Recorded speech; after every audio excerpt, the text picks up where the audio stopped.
Ava Brown thought the gold-embossed invitation was a dream come true, a chance to step out of the shadows and into the light of high society. But Ethan Ward's elegant mansion held a secret darker than she could imagine.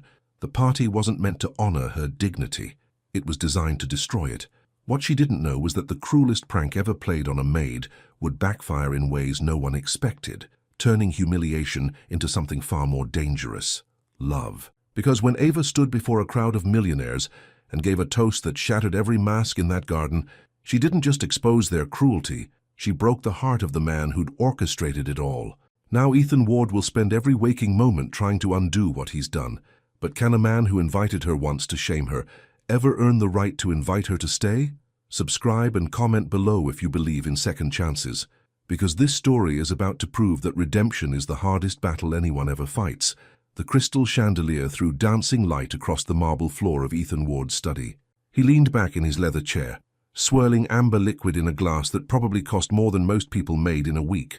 Through the floor-to-ceiling windows, the Atlantic Ocean stretched endless and dark under the evening sky. "Come on, Ethan. You've got to admit it's hilarious." Darren dropped onto the velvet sofa, his designer shoes propped on the coffee table. "Your maid actually said please when she asked if she could vacuum, like she needed permission to do her job." Luke laughed from across the room, loosening his tie. "Mine just grunts and leaves, at least yours has manners." Ethan said nothing. He'd heard this conversation a dozen times before. His friends, if he could really call them that, loved to compare notes about their staff like they were discussing sports teams. It made him uncomfortable, though he'd never admit it out loud.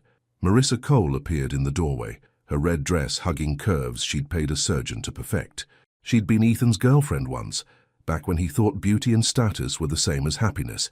Now she was just someone who showed up at his parties uninvited. "Speaking of your sweet little maid," Marissa said, her voice dripping with honey and poison. "Where is she? I need my coat." "I'll get it," Ethan said, starting to rise. "No, no." Marissa waved a manicured hand. "Let her do what you pay her for.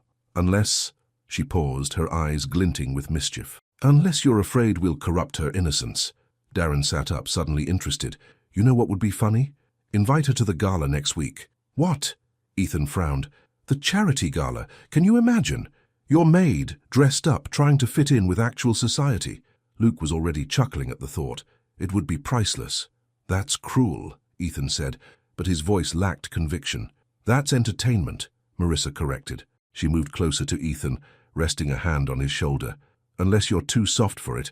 Everyone's been saying you've lost your edge since we broke up." The comment stung more than Ethan wanted to admit. Lately, people in his circle had been whispering that he'd gone weak, that he'd lost the ruthless charm that made him somebody.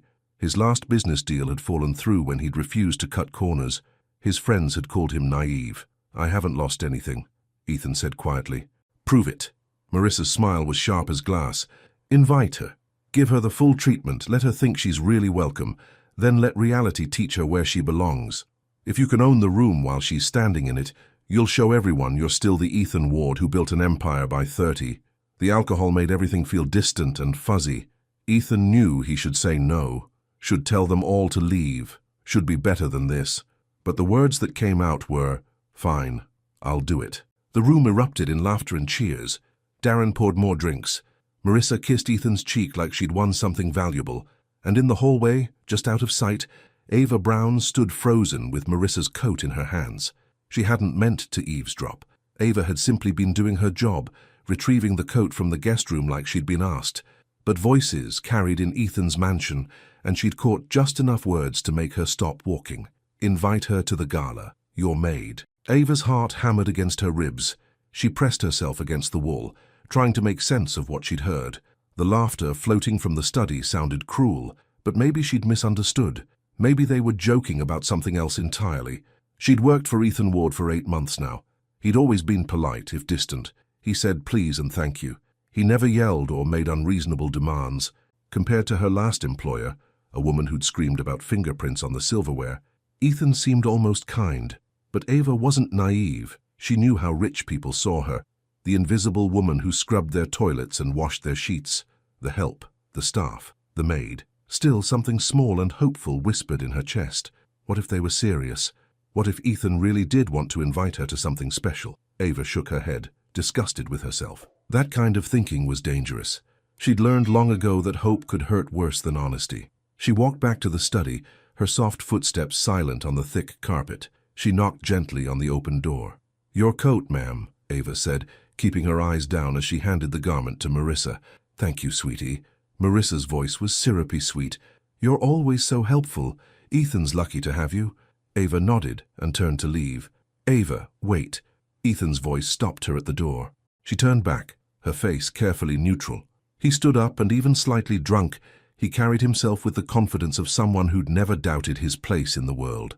Tall, dark-haired, with eyes the color of winter seas. Handsome in the way that made magazine covers and broken hearts. "I wanted to ask you something," Ethan said. The room went quiet. Darren and Luke watched with barely contained grins. Marissa examined her nails, smiling. "Next Friday I'm hosting a charity gala here at the house. It's a formal event, very prestigious, and I thought—" He paused, and something flickered across his face. Doubt, maybe, or shame, but then it was gone. "I thought you might like to attend, as a guest." The words hung in the air like something fragile. Ava's mouth went dry. "Sir, you heard me. I'd like you to come to the gala, not as staff, as a guest. You deserve a night off, don't you think?" Behind him, his friends watched the scene like it was a play staged for their amusement. Ava's instincts screamed at her to refuse, to see this for what it probably was. But another part of her, the part that had scrubbed floors since she was 16 to pay her parents' medical bills, the part that had buried both of them before she turned 25, the part that still believed the world could surprise her, that part wanted to say yes. I don't know if I'd fit in," Ava said carefully. "Nonsense." Ethan's smile didn't quite reach his eyes. "Everyone belongs at a charity event. That's the whole point. What do you say?" Ava thought of her brother Caleb, studying engineering at the state university. She thought of how proud their parents would have been to see him there. She thought of how hard she worked to keep him in school, to give him chances she'd never had. Maybe this was her chance. One night to feel like something more than invisible. "Okay," she heard herself say. "Thank you, Mr. Ward, I'd be honored." "Wonderful." Ethan's voice was hollow. "I'll have Mrs. Keller give you the details." Ava nodded and left quickly, her heart racing. In the hallway, she let herself lean against the wall for just a moment, pressing a hand to her chest. She didn't hear the laughter that erupted in the study once she was gone. The thrift store smelled like mothballs and old books. Ava ran her fingers along a rack of dresses, each one more worn than the last. Price tags promised affordability, but every dollar she spent here was a dollar not going toward Caleb's textbooks next semester. What about this one? The shop clerk, a kind woman with grey streaks in her black hair, held up a dress the color of burgundy wine. It was simple, but elegant, fitted at the waist, flowing at the hem. The fabric felt soft under Ava's fingers. "How much?" Ava asked. "For you? $40. Ava's stomach clenched. $40. She'd been saving $50 for Caleb's organic chemistry book, but the gala was in 3 days, and this was the nicest dress she'd found in hours of searching. "I'll take it," Ava said, handing over bills that felt heavy with guilt. At home, the apartment she shared with Caleb was quiet. Her brother was at evening classes, studying late like he always did. The kid worked harder than anyone Ava had ever known. Their parents would have been so proud. Ava hung the red dress on the back of her door and studied it. With her black heels, the ones she'd bought for their mother's funeral, she might actually look like she belonged at a fancy party. The doubt crept back in, cold and familiar. What was she thinking? She was a maid. She cleaned toilets and folded rich people's underwear. She had no business pretending to be something else. But then she remembered Ethan's words. "You deserve a night off, don't you think?" Maybe he was right. Maybe she did deserve one night to feel beautiful, one night to be seen as a person instead of a uniform. A knock at the door startled her. Mrs. Keller stood in the hallway, her weathered face creased with concern. She'd been Ethan's housekeeper for 15 years, and she'd become something like a friend to Ava. "Can I come in, dear?" "Of course." Ava stepped aside, suddenly embarrassed by the apartment's shabby furniture and peeling paint. Mrs. Keller's eyes landed on the red dress. Her expression tightened. "So you're really going?" she said. "Mr. Ward invited me. It seemed rude to say no." "Ava." Mrs. Keller sat down heavily on the worn couch. "I've worked for that family for a long time. I've seen things. People like them. They don't always invite people like us out of kindness." The words stung because they confirmed what Ava had been trying not to think. "What are you saying?" "I'm saying, be careful. Some parties aren't meant for kindness. They're meant for sport. But why would Mr. Ward? Men like Ethan Ward do things for lots of reasons. Boredom, pressure from friends. Sometimes they forget that the people around them have feelings too. Mrs. Keller reached out and squeezed Ava's hand.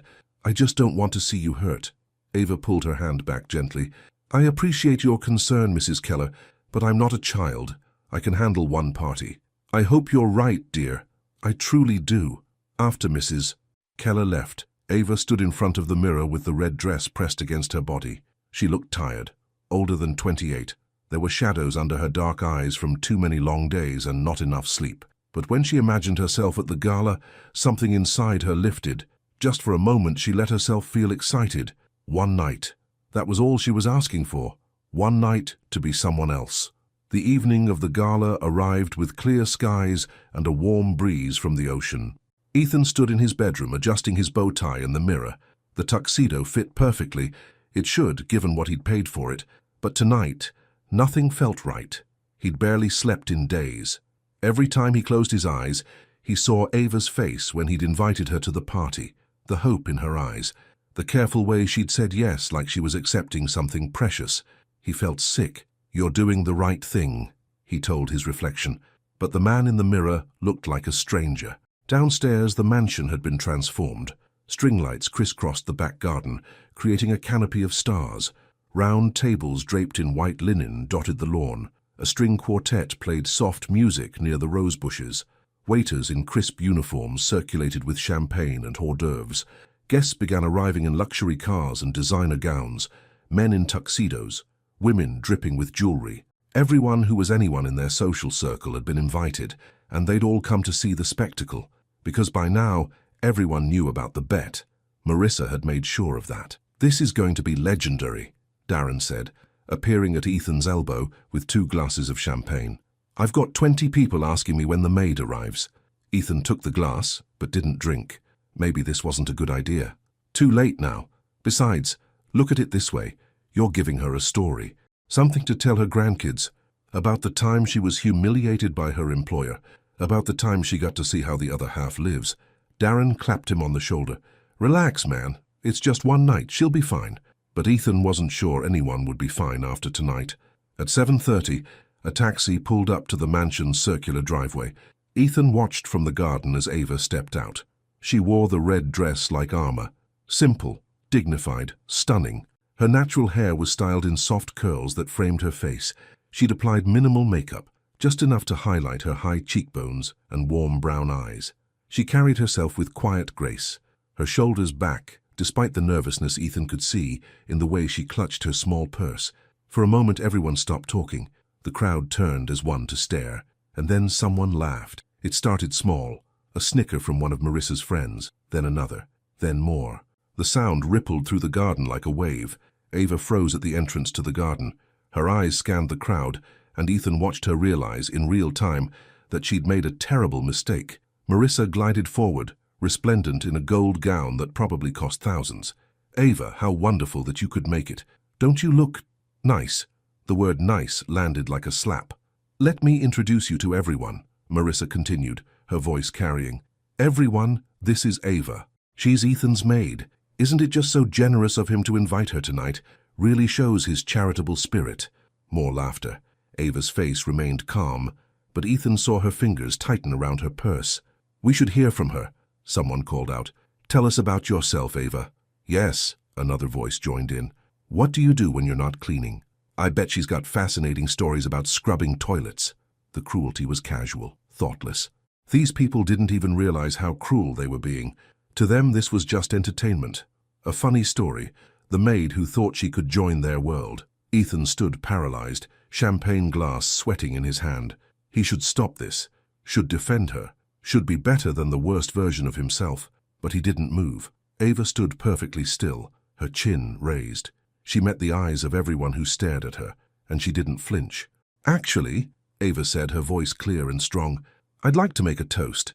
The laughter died. Everyone turned to look at her. One of the waiters, looking uncomfortable, brought Ava a glass of champagne. She accepted it with a small smile. Thank you all for welcoming me tonight, Ava began. I know I'm not like most of you. I didn't grow up with money. I've worked since I was 16. I've cleaned houses, waited tables, done whatever it took to survive. And yes, I work for Mr. Ward as his maid." The crowd shifted uncomfortably. This wasn't going how they'd expected. But tonight Mr. Ward invited me here as a guest, and that tells me something important about him. Ava turned to look directly at Ethan. "It tells me he believes that every person has worth, that kindness isn't about what you have, but who you are, that someone like him could see someone like me and think, she belongs in the same light as everyone else." Her eyes shone with unshed tears, but her voice never wavered. "So I want to thank Mr. Ward for this invitation, for believing that a maid could belong at a gala, for treating me like I matter. Whatever else happens in my life, I'll remember this night. I'll remember that someone with everything chose to share it with someone with nothing." She raised her glass. "To kindness, to dignity, and to the courage it takes to see humanity in everyone." Silence. Complete, absolute silence. And then, slowly, someone began to clap. Then another, then more. Within seconds, the entire garden was applauding, but they weren't applauding the joke anymore. They were applauding Ava. Ethan felt something crack inside his chest. He looked at the woman standing in the garden, this woman he'd invited here as a cruel prank, and saw what he should have seen all along. Grace, dignity, strength. She'd turned his cruelty into kindness, his humiliation into hope. And in doing so, she'd revealed him for exactly what he was, a coward. Ava set down her glass gently. She looked around at the crowd one more time, her expression unreadable. Then she turned and walked away. No one stopped her. No one followed. Ethan stood rooted to the spot, watching her disappear into the darkness beyond the lights. "Well," Marissa said into the silence. That didn't go as planned, but Ethan barely heard her. He was too busy watching the best person he'd ever met walk out of his life, taking something vital with her. Behind him, the party tried to restart. Music played, people talked, champagne flowed, but everything had changed, and Ethan knew it. He'd invited Ava Brown to teach her a lesson about knowing her place. Instead, she taught him one about knowing his soul, and he didn't like what he'd learned. The sun rose over the Atlantic like it always did, indifferent to the previous night's cruelty. Ethan sat in his study, still wearing his tuxedo, staring at a glass of scotch he hadn't touched. The party had ended hours ago. The guests had filtered away, their laughter fading into the night. The cleanup crew had dismantled the lights and packed away the tables. Now, in the quiet morning, Ethan was alone with his conscience. It was a terrible companion. "You look like death." Mrs. Keller stood in the doorway, her arms crossed. She'd worked the party last night, serving drinks and managing the staff. She'd seen everything. "I feel worse than I look," Ethan said quietly. "Good." Mrs. Keller walked into the room and stood in front of his desk. "You invited an angel to your home and treated her like a spectacle. You should feel terrible." "I know. Do you?" Her voice was sharp as broken glass. "Do you really know what you did? That girl works 2 jobs to support her brother. She lost both parents before she was 25. She saves every penny, and she spent money she didn't have on a dress to come to your party because she actually believed you saw her as a person." Each word landed like a physical blow. "I'll apologize," Ethan said. "I'll make it right." "How? How do you make that right?" Mrs. Keller shook her head. "That girl held her head high, while your friends mocked her. She gave a speech that put every single one of you to shame, and then she walked away with more dignity than anyone in that garden deserved to witness." "I know." Ethan's voice cracked. "God, I know. Then do better. Be better." Mrs. Keller's expression softened slightly. "You're not a bad man, Ethan, but you're not a good one either, and last night you had a choice about which one you wanted to be." She left him alone with those words. Ethan picked up his phone. His hand shook as he scrolled to Ava's number, the one he'd gotten for scheduling purposes, though he'd never actually called it before. He dialed. It rang once, twice, 3 times. "Hello?" Her voice was quiet, cautious. "Ava, it's Ethan. Ethan Ward." Silence. "I'm calling to apologize. Last night was—" "I resign." The words were calm, final. "What?" "I resign from my position. Effective immediately. I'll mail you my key. Goodbye, Mr. Ward." "Wait. Please don't—" The line went dead. Ethan stared at his phone. Then slowly he opened his social media apps. He'd been avoiding them since the party ended, but now he needed to know. His stomach dropped. Marissa had posted photos, lots of them. Pictures of Ava arriving in her red dress with captions like, "When the help thinks she's company" and "Cinderella story gone wrong." Comments flooded underneath, hundreds of them. Most were cruel. Some were vicious. One post had been shared thousands of times. It showed Ava standing alone in the garden, surrounded by laughing faces. The caption read, "The maid who thought she was royal. Dreams versus reality." Ethan's hands clenched around his phone. He immediately began reporting the posts, flagging them for removal. But he knew it was too late. Screenshots lived forever. The internet never forgot. He'd destroyed her. Ava's apartment felt smaller than usual. She sat on her bed, still wearing the red dress, staring at her phone as notification after notification lit up the screen. Her social media accounts, which she barely used, were being flooded with friend requests, comments, tags. People she'd never met were calling her names, telling her to know her place, laughing at her. She'd made her accounts private years ago, but it didn't matter. The photos were everywhere. A knock at the door made her jump. "Ava, you in there?"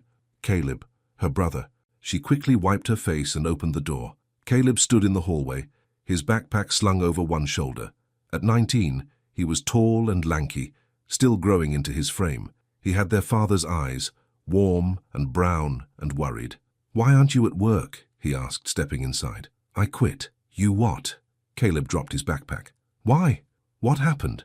Ava sank onto the couch. She was so tired. Tired of being strong. Tired of pretending everything was okay. Tired of being invisible to people who would never see her anyway. "I made a mistake," she said quietly. "I thought someone was being kind. Turns out they were just being cruel." Caleb sat beside her, his jaw tight. "Who? Who did this?" "It doesn't matter. It does to me." Ava looked at her little brother. Not so little anymore. He'd grown up too fast, just like she had. Life had forced them both to be adults before they were ready. "Mr. Ward invited me to a party, a fancy gala. I don't know what I thought, that maybe he saw me as more than just his maid." She laughed bitterly. "But it was all a joke. Entertainment for his rich friends." "That bastard." Caleb's hands curled into fists. "Give me his address. You'll do nothing." Ava grabbed his arm. "You'll focus on school. You'll keep your scholarship. You'll become an engineer like Mom and Dad wanted. That's what matters. You matter, Ava." The simple words broke something inside her. Tears spilled down her cheeks, the ones she'd been holding back all night. Caleb pulled her into a hug and Ava let herself cry. For her parents. For her pride. For the stupid, foolish hope she'd felt when Ethan Ward invited her to his party. "I'm so tired," she whispered against her brother's shoulder. "I know, but you're the strongest person I know. You'll get through this." Ava wanted to believe him. She really did. 1 week later, Ava started her new job at Rosie's Cafe, a small diner 3 blocks from her apartment. The pay was less than what Ethan had paid her, but the work was simpler. Coffee, eggs, toast, smile, refill, repeat. No one here knew about the party. No one recognized her from the photos that had circulated online. Here she was just Ava, another waitress trying to make ends meet. The cafe smelled like bacon grease and burnt coffee. The floor tiles were cracked. The counters were old Formica, but Rosie, the owner, was kind. She didn't ask questions. She just handed Ava an apron and showed her how to work the ancient cash register. "You'll do fine," Rosie said, patting Ava's arm with a weathered hand. "Just be yourself. That's all anyone needs." If only it were that simple. Ava fell into a routine. Wake up, work the morning shift, go home, avoid the internet, sleep, repeat. Caleb worried about her. She could see it in the way he watched her at breakfast, the way he asked if she was okay 3 times a day, but she kept telling him she was fine. It was easier than admitting the truth. The truth was that something inside her had broken. The hope she'd carried since childhood, the belief that hard work and kindness mattered, had shattered like cheap glass. She'd been reminded in the cruelest way possible that the world had places for people like her, and those places were small and invisible. On Tuesday morning, the bell above the cafe door chimed. Ava looked up from wiping down a table, ready to greet the new customer with her practiced smile. The smile died. Ethan Ward stood in the doorway, looking nothing like the confident millionaire who'd hosted the gala. His hair was messy. His clothes, jeans and a simple shirt, looked slept in. Dark circles shadowed his eyes. Their gazes locked. For a moment neither moved. Then Ava turned her back and continued wiping the table, her movements mechanical. She heard his footsteps approach, felt him stop beside her booth. "Ava." She didn't look up. "What can I get you, sir?" The formality was a weapon, and they both knew it. "I need to talk to you." "I'm working. Please, just 5 minutes." Ava finally looked at him, really looked at him. He looked terrible. Good. I don't have anything to say to you, Mr. Ward. Then just listen, please. Rosie appeared from behind the counter, her expression protective. Everything okay here, Ava? It's fine, Rosie. This gentleman was just leaving. Ethan flinched at the word gentleman like it was an insult. I'm sorry, he said, his voice low and urgent. I'm so deeply sorry for what I did. It was cruel and thoughtless and wrong. I humiliated you for entertainment, and there's no excuse for that. None. Other customers were starting to stare. Ava felt heat rise in her cheeks. You're making a scene, she said quietly. I don't care. You deserve an apology. A real one. You can't apologize for what you did. Ava's voice was steady, but her hands shook. You can't undo it. Those photos are still out there. People still recognize me.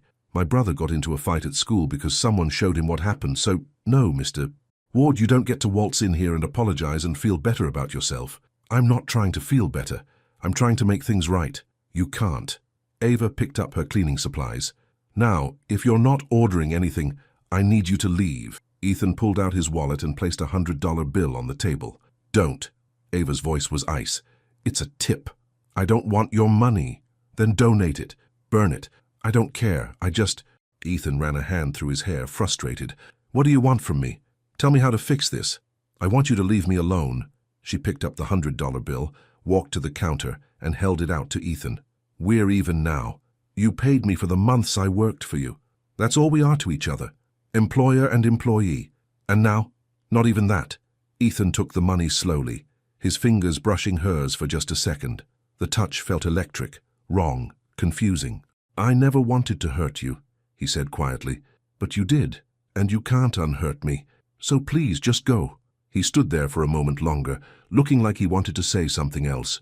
Then he nodded once and walked out of the cafe. Ava watched him leave, her chest tight. Rosie came to stand beside her. Old boyfriend? No, just someone who reminded me why hoping is dangerous. But Ethan didn't stay away. Over the next 2 weeks, he became a regular at Rosie's cafe. He came every morning at 7, ordered black coffee and toast, and sat in the corner booth with his laptop. He never tried to talk to Ava beyond placing his order, never made a scene, just existed in her space. It was infuriating. He's here again, Ava muttered to Rosie on Thursday morning. The handsome one. Honey, I wouldn't complain.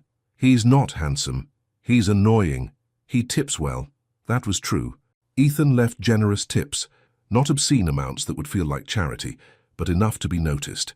And he never expected anything in return. No smiles, no conversation. Just a quiet thank you when Ava refilled his coffee. Worse, he started helping. Ava first noticed it on Friday. The cafe's back door had been sticking for months, making it nearly impossible to take out the trash. When Ava struggled with it during her shift, Ethan appeared from nowhere, tools in hand. What are you doing? She demanded. Fixing your door. It's been bothering me. I didn't ask for your help. I know. He kept working, his movements efficient. Consider it penance. I don't want your penance. Too bad. You're getting it anyway. He fixed the door in 10 minutes, tested it twice, then went back to his booth without another word. The next week, he fixed the broken shelf in the storage room. Then he repaired the temperamental coffee maker. Then he replaced the burnt-out bulb above the counter that Rosie had been meaning to fix for months. Your boyfriend's handy, Rosie said with a wink. He's not my boyfriend. Sure, looks like he's trying to be. But that was the strange thing. Ethan wasn't trying to win her over. He wasn't flirting or making grand gestures. He was just there, quiet, helpful, present. It was driving Ava crazy. One morning she finally confronted him. She set down his coffee harder than necessary, making it slosh over the rim. What are you doing? She asked. Drinking coffee. You know what I mean. Why do you keep coming here? Why do you keep fixing things? Ethan looked up at her, and for the first time in weeks really met her eyes. Because I'm trying to be better. By stalking your former employee? By learning what it means to help without expecting anything in return. He gestured around the cafe. You work here every day. You're kind to everyone. You never complain. I thought, maybe if I spent time in your world, I'd understand why mine felt so empty. Ava didn't know what to say to that. I'm not asking for forgiveness, Ethan continued quietly. I know I don't deserve it. I'm just asking for the chance to be different, to do better. Why does it matter what I think? Because you're the first person who ever made me feel ashamed of who I'd become. His voice was raw, honest.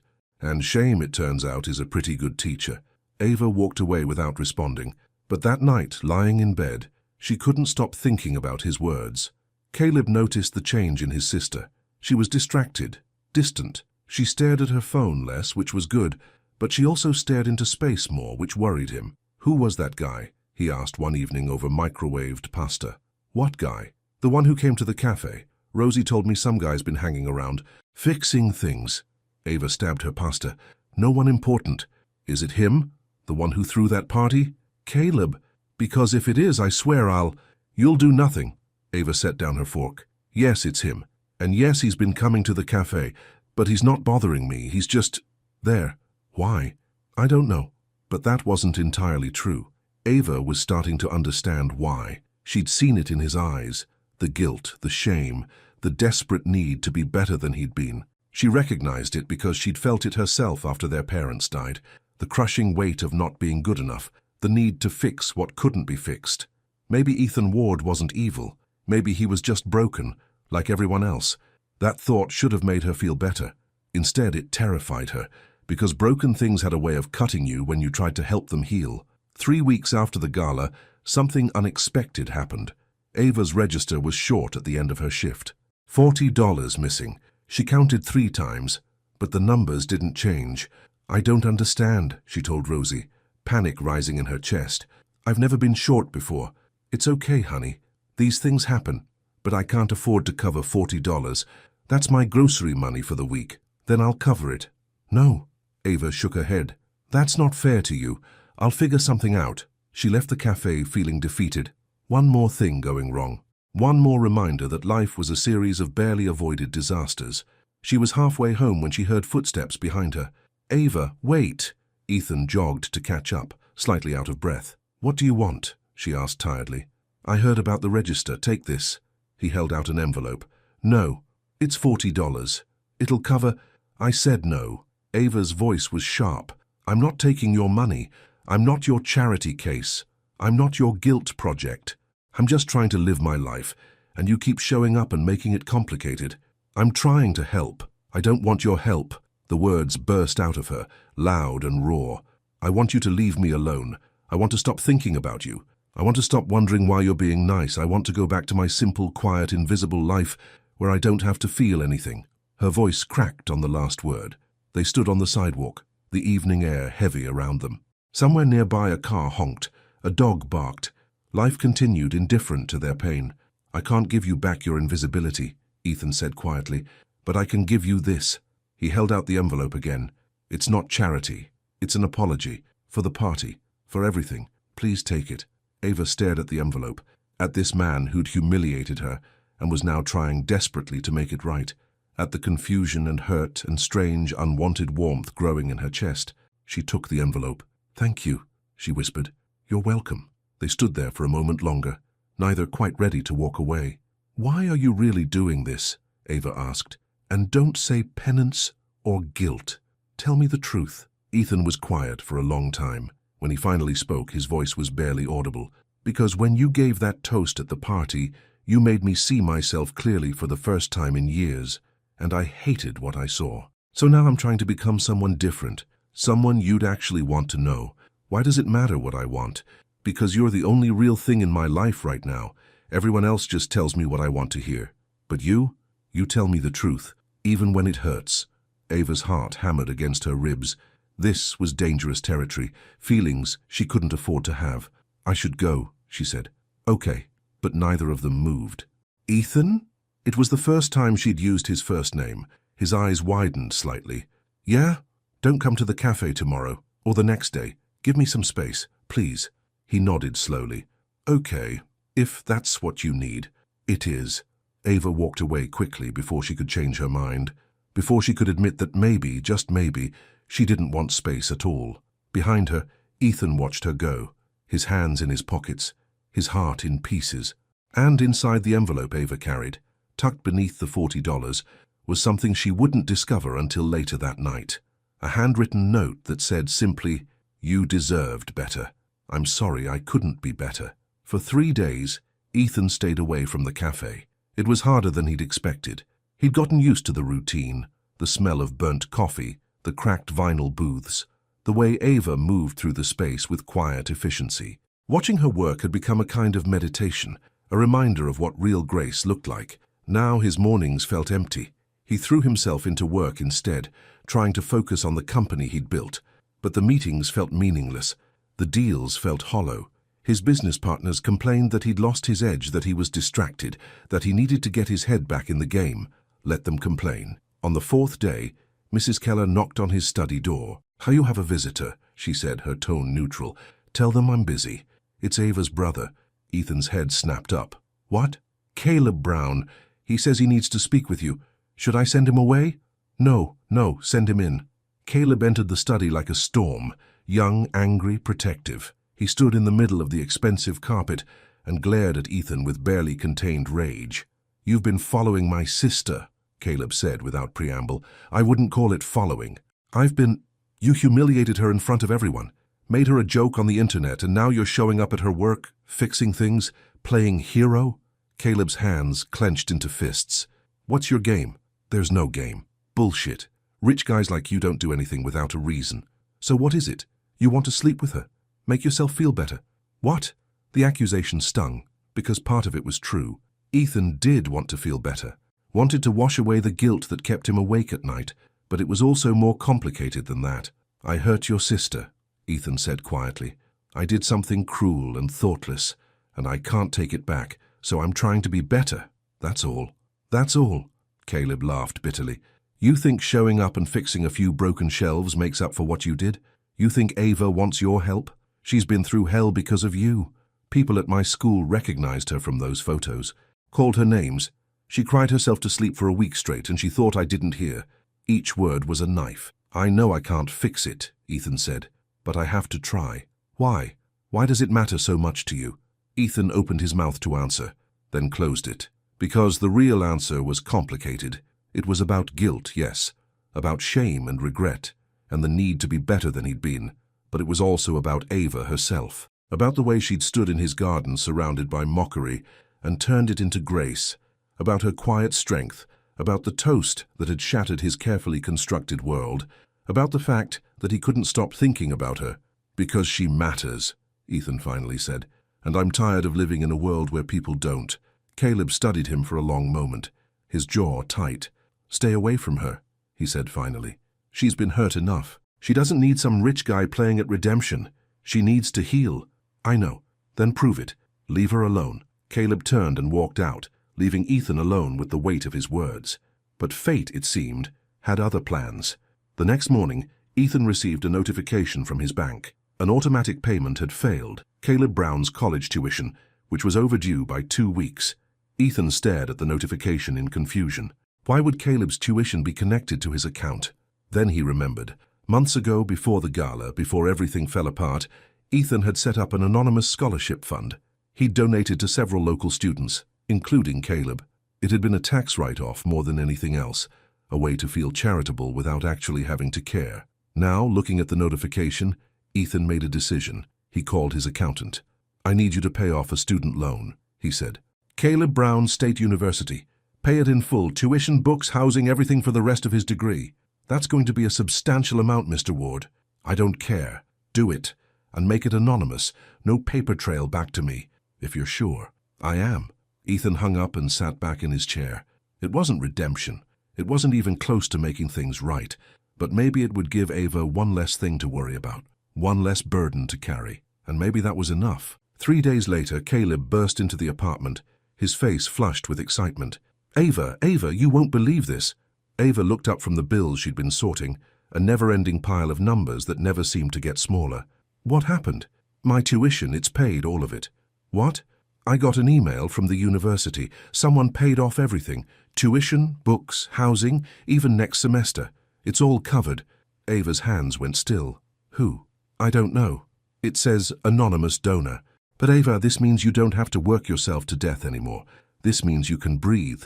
She should have felt relief, joy, gratitude. Instead, she felt suspicious. When did this happen?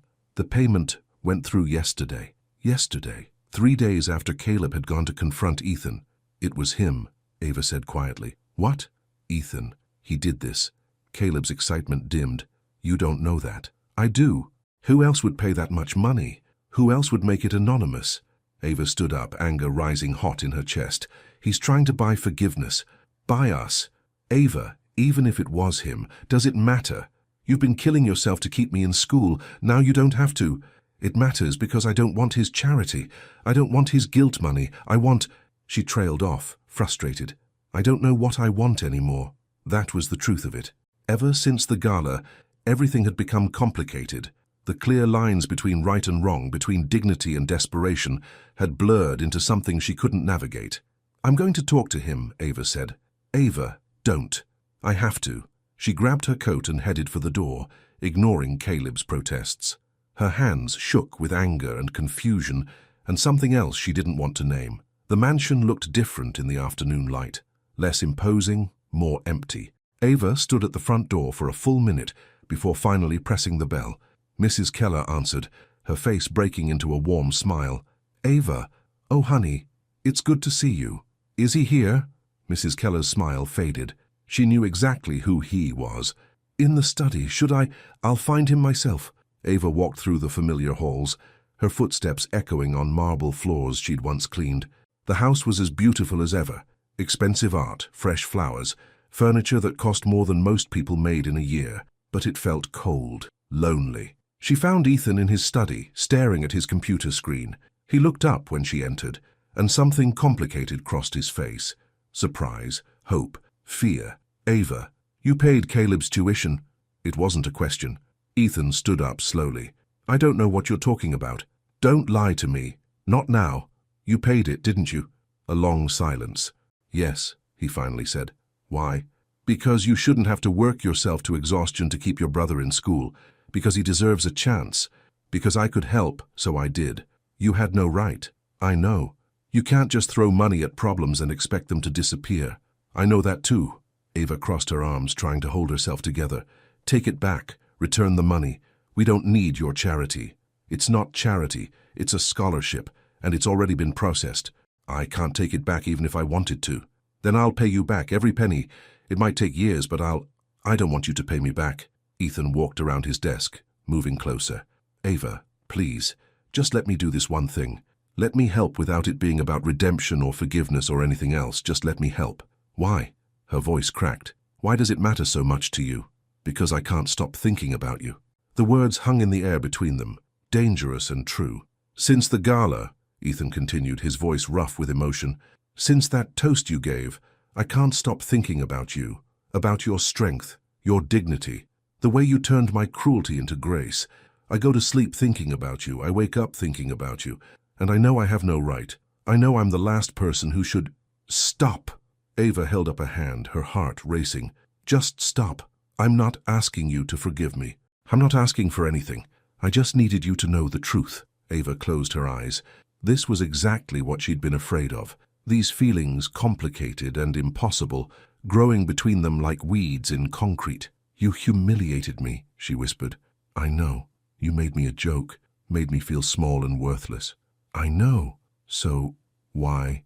She opened her eyes, and they were shining with tears. Why do I keep thinking about you too? Ethan's breath caught. I hate that I think about you, Ava continued. I hate that when you stopped coming to the cafe, I missed you. I hate that you're making me feel things I have no business feeling. Because you and me, we don't make sense. We're from different worlds. Maybe that doesn't matter. It matters. It always matters. Ava wiped her eyes roughly. People like you don't end up with people like me. Not in real life. In real life, I'm the maid. You're the millionaire. And that's all we'll ever be. I don't believe that. You should. She turned to leave, but Ethan caught her hand. The touch sent electricity through both of them. What if you're wrong? He asked quietly. What if we could be more than what the world says we should be? Then the world would destroy us, just like it's trying to do now. I don't care about the world. I do. Ava pulled her hand away gently. I have to, because when this ends, and it will end, you'll go back to your mansion, and your money, and your life. And I'll still be me, still struggling, still invisible, but now I'll also be heartbroken. What if it doesn't end? Everything ends, Ethan. She walked away, and this time he didn't follow. That night, Ava couldn't sleep. She lay in bed, staring at the ceiling, replaying the conversation over and over. "I can't stop thinking about you. She shouldn't care, shouldn't let those words matter." But they did, because the truth was, she couldn't stop thinking about him either, about the way he'd looked at her in his study. Vulnerable, honest, desperate, about the months he'd spent trying to be better, about the quiet help he'd offered without expecting anything in return. Maybe people could change. Maybe forgiveness was possible. Maybe. Her phone buzzed. A text from an unknown number. "I know you probably don't want to hear from me, and I'll leave you alone after this, I promise. But there's something I need you to see. Something you deserve to know. Can we meet? Just once more." Eva stared at the message for a long time. She should say no, should block the number, and move on with her life. Instead, she typed, "Where?" They met at the pier the next morning, early enough that the tourists hadn't arrived yet. The ocean stretched out forever, grey and restless under a cloudy sky. Ethan was already there when Eva arrived, standing at the railing, looking out at the water. "Thank you for coming," he said without turning around. "What did you want to show me?" He held out his phone. "This." Eva took it, confused. On the screen was a video, a local news interview. She pressed play. The video showed Ethan sitting across from a news anchor, looking uncomfortable but determined. "Mr. Ward, you've been making headlines recently for a charity gala that went viral on social media. Can you tell us what happened?" "I can tell you what I did wrong," Ethan said on screen. "I invited my maid to the gala as a cruel prank. I wanted to humiliate her in front of my friends because I thought it would make me look powerful. But the only thing I proved that night was how weak I really was." The anchor looked stunned. "That's quite an admission." "It's the truth. Eva Brown is one of the strongest, most dignified people I've ever met, and I treated her like a joke. I've spent the last month trying to be better, trying to understand what real strength looks like, and I've learned that it looks like her." "Are you two—" "No, she won't even talk to me, and she shouldn't. But I wanted to say publicly what I should have said that night. I'm sorry. To Eva, to everyone who saw those photos, to anyone who's ever been made to feel less than because of their job, or their background, or their bank account. You matter, you all matter, and I was wrong." The interview continued, but Eva had stopped listening. Tears streamed down her face. "When did you do this?" she asked. 2 days ago. After Caleb came to see me, after you left my study." Ethan finally turned to look at her. "I know a public apology doesn't fix anything, but I needed everyone to know the truth, needed them to know that you didn't do anything wrong, that I was the problem, not you." "It's been viewed 500,000 times, Eva whispered, looking at the view count. "I know, and the comments. Most of them are defending you now, calling me out, which is exactly what should happen." Eva handed back the phone with shaking hands. "You didn't have to do that." "Yes, I did. You said the world would destroy us, so I'm trying to change what the world thinks, one interview at a time." They stood at the railing together, not quite touching, watching the waves crash against the pier. "I'm scared," Eva finally said. "Of what?" "Of this. Of you. Of what it means if I let myself feel what I'm feeling." "What are you feeling?" Eva turned to face him, her heart in her throat. "Like maybe you really have changed. Like maybe this isn't about guilt anymore. Like maybe—" She took a shaky breath. "Like maybe I want to give you a chance." Hope flared in Ethan's eyes, bright and desperate. "Really? I don't know if I can trust you yet. I don't know if this will work, but I think I want to try. That's all I'm asking for. A chance. Just friends," Eva said firmly. "We start as friends. We take this slow. And if you hurt me again, I won't." "If you hurt me again," she repeated. "We're done, forever. Understood?" "Understood."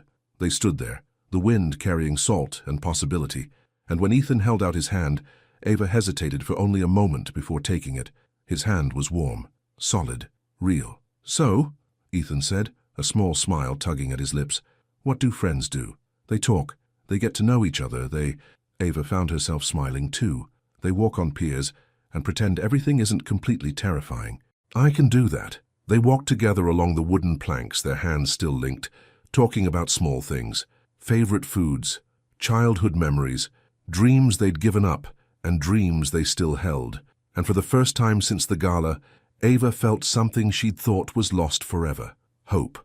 Not the naive hope of before, but something stronger, something that had survived fire and come out tempered.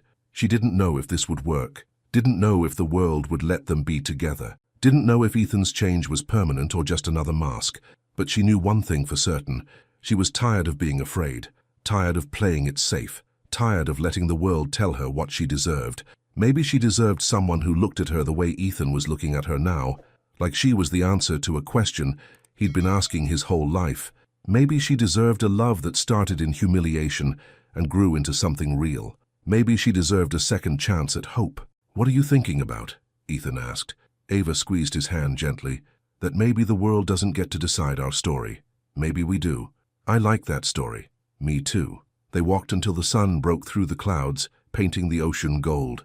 And when they finally headed back toward shore, neither was quite ready to let go. Behind them, the pier stretched out into the water, a bridge between land and sea, between past and future, between who they'd been and who they might become, together.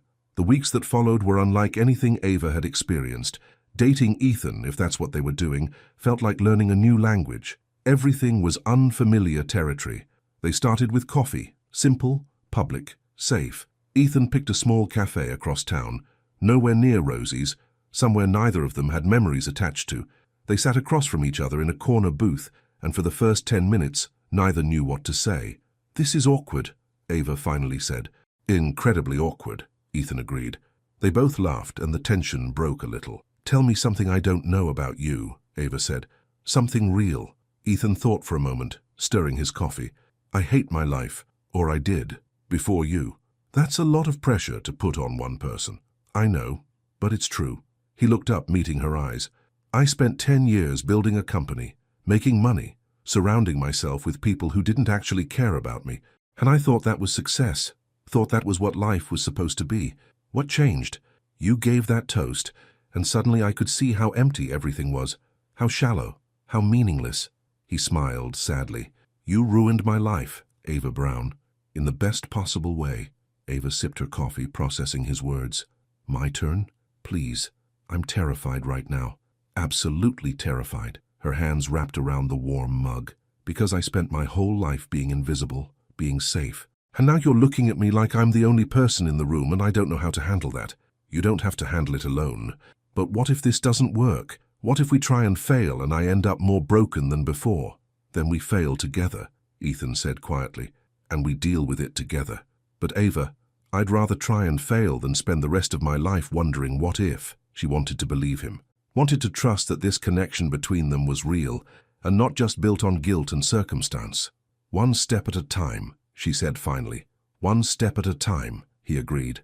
They finished their coffee and walked through the park afterward. The afternoon sun filtered through the trees, painting everything golden. They talked about easy things, favorite movies, childhood pets, places they'd never been but wanted to visit. And when Ethan walked Ava home, he didn't try to kiss her, just squeezed her hand gently and said, "Same time next week?" "Okay," Ava said, "same time next week." But the world, as it turned out, wasn't ready to let them be happy. The viral interview had changed public opinion somewhat. People who'd mocked Ava now praised her dignity. Some even called her an inspiration. But there were still those who thought the entire thing was a publicity stunt. Who said Ava was a gold digger playing the long game? Who insisted that people from different worlds should stay in their separate corners? Marissa Cole was chief among them. She'd been quiet since the interview, but Ava should have known that silence wouldn't last. Women like Marissa didn't accept defeat gracefully. It started with a photo. Someone, Ava never found out who, took a picture of her and Ethan walking in the park. They weren't doing anything scandalous, just walking, talking, holding hands like two people getting to know each other. But the photo ended up online with a caption that made Ava's blood run cold. "From Maid to Millionaire's girlfriend, the ultimate gold digger success story." Within hours, it had been shared thousands of times. The comments were vicious. People called Ava calculating, manipulative, a schemer who'd planned the whole humiliation to trap a rich man. They said she was using Ethan's guilt to secure a payday. They said she was proof that some people would do anything for money. Ava watched her phone blow up with notifications, each one more cruel than the last. Her hands shook as she scrolled through the comments, each word landing like a physical blow. She's playing him. Probably got pregnant on purpose. Once a maid, always a maid. He's going to wake up and realize she's trash. The tears came without permission, hot and angry and helpless. Caleb found her on the couch, staring at her phone with tears streaming down her face. "What happened?" He sat beside her, worry etched across his young face. Wordlessly, Ava handed him the phone. Caleb's expression darkened as he read, "This is garbage. You know that, right? These people don't know you, but they think they do, and they're telling everyone that I'm exactly what they think I am. So prove them wrong." "How?" Ava's voice cracked. "How do I prove I'm not after his money when everyone's already decided I am? By living your life, by being yourself, by not letting them win." It sounded good in theory, but Ava had learned that theories didn't stop the world from crushing you when it decided you didn't belong. Ethan saw the photo 30 minutes after it was posted. He was in a board meeting when his phone started buzzing incessantly. He excused himself and stepped into the hallway. One look at the post made his vision go red. He knew exactly who was behind this. Marissa had always been vindictive, but this was low even for her. He called her immediately. "Ethan, how nice to hear from you." Marissa's voice was sugary sweet. "Take it down." "Take what down?" "You know what. The photo. The post. Take it down now." "I didn't post anything, but I may have shared something interesting I found online." "You can't blame me for the internet, darling. You're trying to destroy her." "I'm trying to wake you up." Marissa's voice turned sharp. "That girl is using you. She's a nobody playing dress-up, and everyone can see it except you." "You're wrong." "Am I? She went from being your maid to your girlfriend in less than 2 months. That's not love, Ethan. That's strategy. You don't know anything about her." "I know women like her, poor, desperate, willing to do whatever it takes to climb the ladder. She saw an opportunity and took it, and you're too guilty to see it." Ethan's grip on his phone tightened. "Stay away from her. I mean it, Marissa. If you or anyone in your circle goes after Ava again, I'll make sure everyone knows exactly what kind of person you really are." "Is that a threat?" "It's a promise." He hung up and immediately called Ava. The phone rang and rang, but she didn't answer. Ava had turned off her phone. She couldn't handle any more notifications, any more messages from strangers telling her what she was worth. She sat in the dark apartment, knees pulled to her chest, trying to remember how to breathe. This was exactly what she'd been afraid of. The world had decided their story, and no amount of truth would change minds already made up. A knock at the door made her jump. "Ava, it's me." Ethan's voice, muffled through the cheap wood. She should send him away, should protect herself before things got worse, but instead she found herself opening the door. Ethan stood in the hallway, his hair messy, like he'd been running his hands through it. His eyes were worried, searching. "I saw the post," he said. "Are you okay? Do I look okay?" He stepped inside without asking, closing the door behind him. "I'm going to fix this." "You can't fix this. You can't fix what people think. Then I'll make them think something else. I'll do another interview. Stop." Ava held up a hand, exhausted. "Just stop trying to fix everything. You can't control the world, Ethan. No one can. So what do we do?" "I don't know." She sank onto the couch. "Maybe they're right. Maybe this is too hard. Maybe we're from worlds that aren't meant to mix." "Don't say that." "Why not? It's true." Ava looked at him, her eyes red from crying. "You have money, power, influence. I have nothing, and everyone can see it. Everyone knows I don't belong in your world. Then I'll leave my world." Ethan sat beside her, his voice urgent. "I'll sell the company, sell the mansion. I'll get a regular job. We'll build a life that's ours, not theirs." "You're being ridiculous." "I'm being serious. You think I care about any of that? The money, the status, the stuff, it's all meaningless without someone to share it with, and I want to share it with you." Ava wanted to believe him, wanted to think that love could conquer class and circumstance and the cruel judgment of strangers. But life had taught her that wanting wasn't enough. "I need time," she said quietly. "I need to think." The disappointment on Ethan's face was painful to see, but he nodded. "Okay. Take all the time you need. I'll be here, whenever you're ready." He stood to leave, then paused at the door.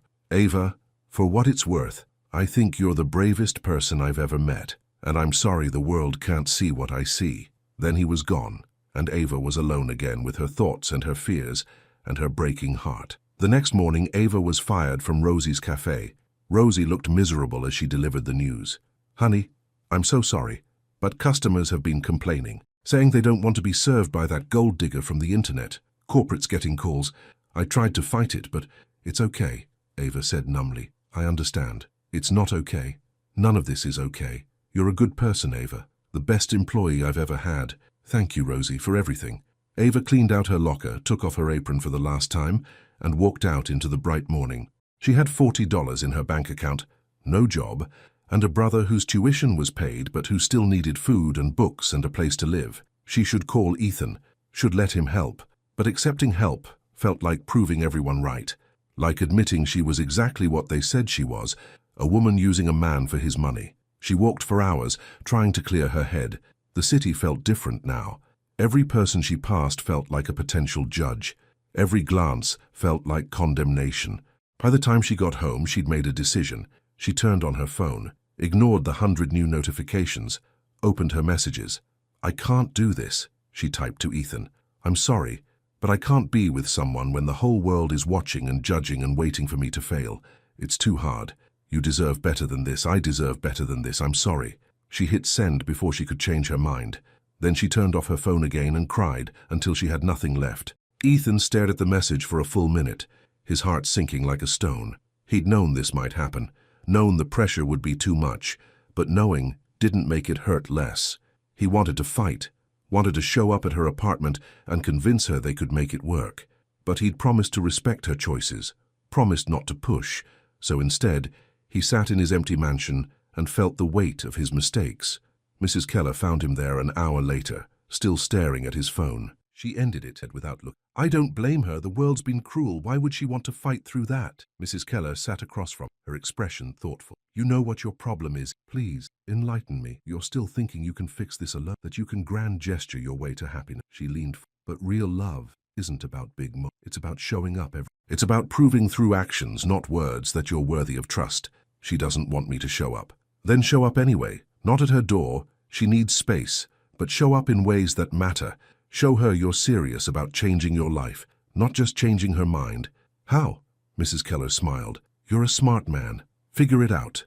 She left him with that advice, and Ethan sat in the silence, thinking. Over the next 2 weeks, Ava tried to rebuild her life. She applied for jobs, retail, food service, cleaning, anything that would pay the bills. But everywhere she went, managers recognized her from the photos. Some were sympathetic but firm. Others were openly hostile. None of them hired her. The money from Ethan's envelope ran out. Then her savings ran out. Caleb offered to get a job to drop out of school, but Ava refused. She hadn't sacrificed everything to keep him in college just to let him quit now. She was at her lowest point, sitting on the couch with overdue bills spread across the coffee table, when Caleb came home with news. "You got a letter," he said, handing her an envelope. The return address made her stomach drop. Ethan's lawyer. With shaking hands, Ava opened it. Inside was a formal document. As she read, her eyes widened. It wasn't a lawsuit. It wasn't a legal threat.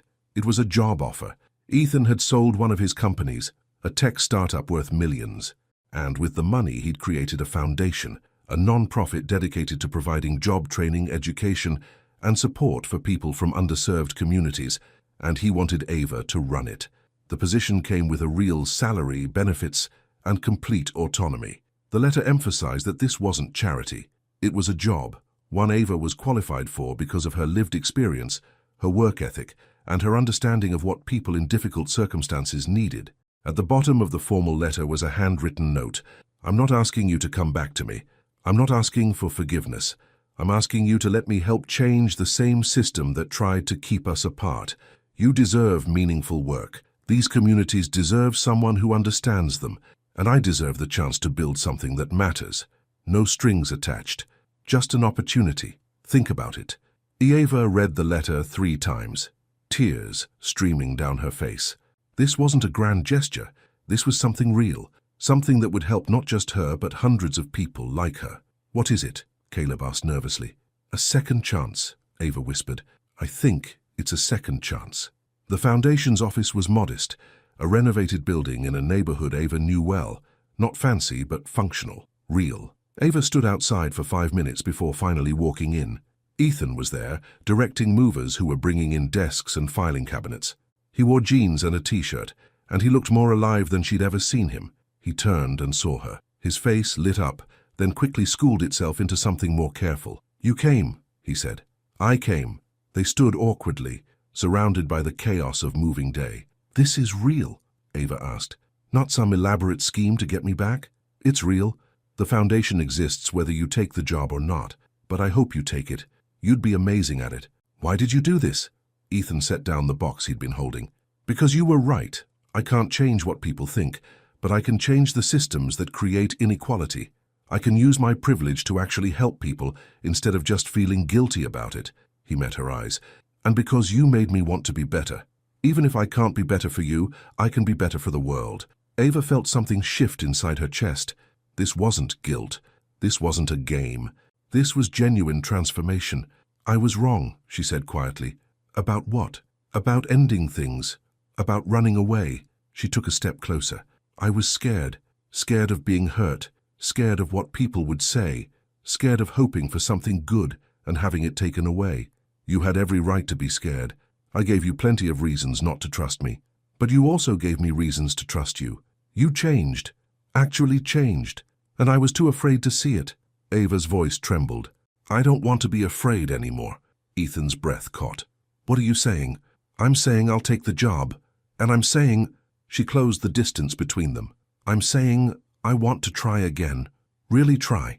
Not because you're rich, or because you helped my brother, or because of some fairy tale ending, but because I think you're finally becoming the person you were always meant to be, and I want to be part of that journey."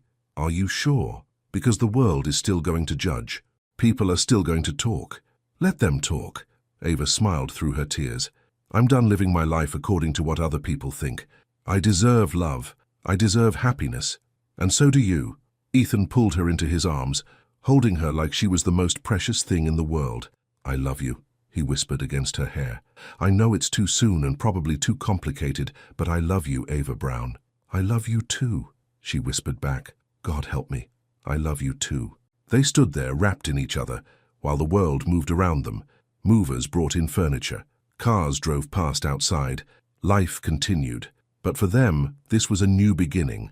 Not perfect, not without challenges, but real. 6 months later, the foundation had helped 50 people find jobs.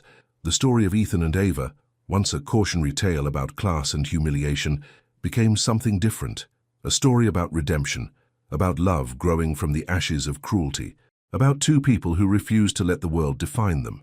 Marissa tried to cause trouble a few more times, but eventually gave up when no one paid attention. The internet moved on to new scandals, new stories, new outrage. Caleb graduated with honors and got a job at an engineering firm. He still didn't completely trust Ethan, but he was getting there. Mrs. Keller became like a grandmother to Ava, teaching her to cook and sharing stories about Ethan's childhood. And Ethan? He sold his mansion and moved into a normal house. He stepped back from his high-pressure business ventures and focused on work that mattered. He learned to find joy in simple things: morning coffee, walks on the pier, quiet evenings at home. One evening, Ethan and Ava stood in the garden where the infamous gala had taken place. The mansion's new owners were hosting their own party, and from the street they could hear laughter and music. "Do you ever regret it?" Ethan asked. "Everything that happened?" Ava thought about it, about the humiliation, the pain, the long journey to this moment. "No," she said finally, "because it led me here, to you, to us, to a life I never would have imagined. I invited you once to shame you," Ethan said, echoing the words that had become their story. "And now you spend forever inviting me to stay," Ava finished, smiling. He pulled out a small box from his pocket. "Speaking of staying..." Ava's breath caught as he opened it, revealing a simple ring, beautiful but not ostentatious. "Perfect." "I'm not asking for an answer tonight," Ethan said. "I'm just asking if you'll think about it, about building a life together, about making this official, about—" "Yes," Ava interrupted. "You didn't let me finish. I don't need you to finish. The answer is yes." Ethan laughed, a sound of pure joy, and slipped the ring onto her finger. Then he kissed her, there on the street outside the mansion where their story had begun, and Ava felt something she'd never felt before: complete.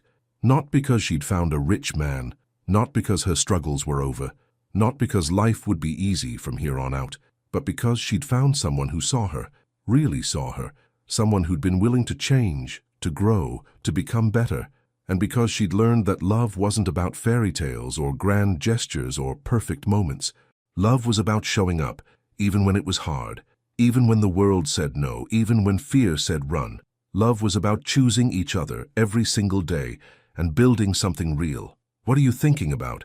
Ethan asked, pulling back to look at her face.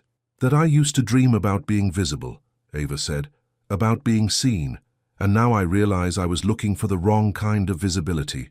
I didn't need the whole world to see me. I just needed one person to really look. I see you, Ethan said softly, and you're magnificent. They walked home together, hand in hand, as the evening sky turned purple and gold. Somewhere behind them, the party continued. But they were no longer part of that world. They were building their own, and it was beautiful. Years later, when people asked them about their story, they'd tell the truth, about the cruelty, the pain, the long road to forgiveness, about how love that grows from remorse can heal both heart and soul, about how dignity and forgiveness hold more power than revenge. They'd tell their story not as a fairy tale, but as a testament to second chances, to the courage it takes to change, to the strength required to forgive, and to the transformative power of love that refuses to be defined by the world's expectations. Because Ethan Ward had invited Ava Brown to a party once to teach her to know her place. Instead, she taught him to find his soul. And together, they built a life neither could have imagined, one founded not on money or status or what the world thought they should be, but on something far more valuable, the simple, profound truth that every person matters. That kindness is stronger than cruelty, that love can bloom even in the darkest soil, and that sometimes the most beautiful stories are the ones that start with pain and end with hope. Their story didn't end with a grand gesture or a perfect moment. It ended with a choice, the choice to wake up every morning and choose each other, choose growth, choose love, and in the end, that was the only fairy tale that mattered, the one they wrote themselves, together.